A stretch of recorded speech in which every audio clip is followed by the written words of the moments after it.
اعوذ باللہ من الشیطان الرجیم بسم اللہ الرحمن الرحیم۔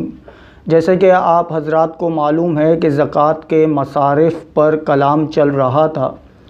تو ایک سوال یہ پوچھا جاتا ہے کہ کیا ویلفیئر ٹرسٹ والوں کو زکوٰۃ دینے سے زکوٰۃ ادا ہو جاتی ہے یا نہیں؟ تو یاد رکھیے کہ جب آپ ویلفیئر ٹرسٹ والوں کو اپنی زکوٰۃ دیتے ہیں تو گویا آپ ان کو اپنا وکیل بناتے ہیں، وہ آپ کی طرف سے وکیل بن جاتے ہیں۔ جیسے کہ ہم نے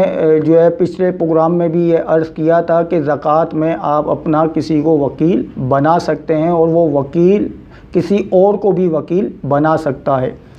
تو ویلفیئر ٹرسٹ والوں کو آپ اپنا وکیل بناتے ہیں اور وہ وکیل آپ کی طرف سے وہ زکوٰۃ غربا میں تقسیم کرتے ہیں۔ لیکن یہ ویلفیئر ٹرسٹ والے وکیل تو بن جاتے ہیں، لیکن یاد رکھیے کہ جب ان کے پاس کوئی شریف فقیر وغیرہ جاتے ہیں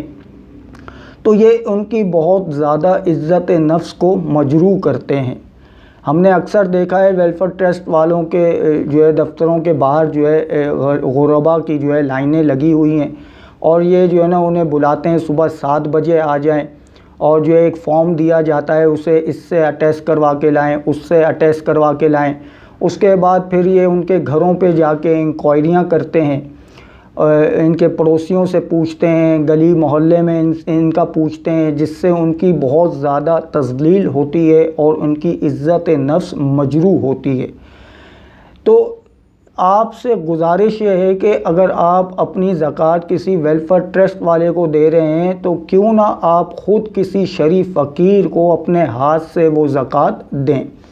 یاد رکھیے کہ جب تک وہ وکیل یعنی ویلفیئر ٹرسٹ والے جو آپ کے وکیل ہیں، وہ جب تک آپ کی زکوٰۃ کسی غریب تک نہیں پہنچائیں گے، اس وقت تک آپ کی زکوٰۃ ادا نہیں ہوگی۔ اب یہ 1 مہینے میں کسی غریب کو دیتے ہیں یا 2 مہینے میں دیتے ہیں یا 3 مہینے میں دیتے ہیں، تو جتنی دیر ہوتی جائے گی آپ گناہگار ہوتے چلے جائیں گے۔ اور ویلفیئر ٹرسٹ والوں سے بھی میں گزارش کروں گا کہ جب آپ کے پاس کوئی غربا یا شریف فقیر وغیرہ آتے ہیں تو آپ مہربانی فرما کر ان کے ساتھ تعاون فرمایا کریں، کیونکہ یہ پیسہ آپ کا نہیں بلکہ آپ کو تو وکیل بنایا گیا ہے اور یہ پیسہ تو کسی اور کا ہے۔ تو لہذا اتنی زیادہ ان کی تذلیل کرنے سے بہتر ہے کہ آپ اس طریقے سے انہیں دیں کہ ایک ہاتھ سے دیں تو دوسرے ہاتھ کو پتہ نہ چلے۔ ہمارا مشورہ تو یہی ہے کہ سب سے پہلے آپ خود اپنے رشتہ داروں میں دیکھیں، اپنے عزیزوں میں دیکھیں، اپنے رشتہ داروں میں دیکھیں، اپنے پڑوسیوں میں دیکھیں۔ اگر کوئی شریف فقیر ہے تو آپ براہ راست خود اپنی زکوٰۃ ان تک پہنچائیں۔ دوسری جگہ پر زکوٰۃ دیتا پھرتا ہے اور اس کے جو رشتہ دار ہیں وہ اس کے اس کی راہ دیکھتے ہیں، اس کے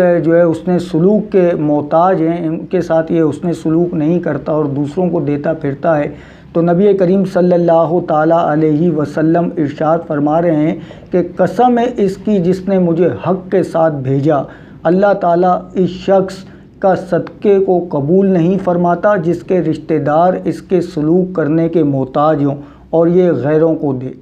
پھر فرمایا کہ قسم ہے اس کی جس کے دستہ قدرت میں میری جان ہے، اللہ تعالیٰ اس کی طرف قیامت کے دن نظر نہ فرمائے گا۔ اور ایک اور حدیث حضرت انس رضی اللہ تعالیٰ عنہ سے روایت ہے کہ نبی کریم صلی اللہ تعالیٰ علیہ وسلم نے ارشاد فرمایا، قیامت کے دن امیروں کے لیے محتاجوں کے ہاتھوں سے خرابی ہے۔